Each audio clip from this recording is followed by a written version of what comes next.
I think in general my work's really about relationships. It's about how people handle each other. So what I felt was that in tango I saw some sort of magic happening, some sort of communication going on that was completely without any sign of even almost visual contact or words, and somehow through touch they could tell each other a lot of things, and we could follow that conversation from outside. So I've always been quite moved by tango. So there's 5 tango couples from Buenos Aires, and they're all very, very different. They've all been working with one another as couples for a very long time. So some have been working 6 years, some 10 years. I mean, I learned a lot from watching them because they show me a lot about commitment to one another, and also about unity. I've always been interested in relationships, like dancing with Akram Khan or dancing with Maria Pajes or dancing with Shantala. That's really where I can be the most myself, strangely enough, when I am with someone else.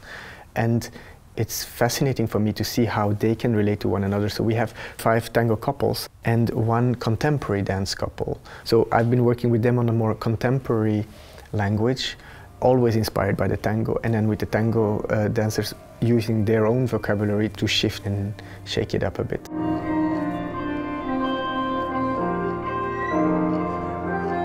Nelida is a bit like the fairy a godmother of all the tango dancers. She's the rehearsal director, and she's also there to guide me into the world of tango, giving me all the feedback I need to be sure that I'm not, going against the nature of tango. The most important thing in tango is the feeling. Most of the time, the people is thinking about the steps, about choreography.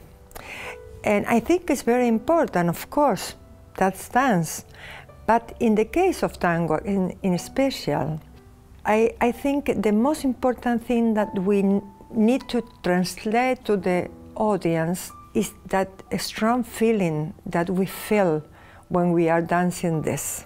I've learned a lot. I mean, I've learned a lot of tango, so I spent 3 years on that, being able to read it and to be able to see how, what's actually happening, because it can be quite confusing when it's not your language. And so I had to really study.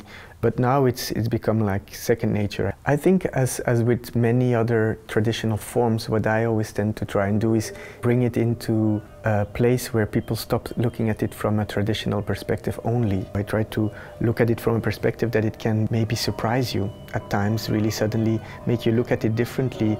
And by using the cliches, not by going against them, because the cliches are important, they are part of recognition. They make you understand that you already know. And then from those cliches you can go into places where there's more gray zones, where things are maybe more complicated. And our reality today in relationships is very complicated, I think. So I think it's important to show that complexity. I don't need to feed on other styles in order to be inspired. I think I have a lot of inspiration without having to do that. What I am is curious. I'm very curious, and what I want is to honor quality.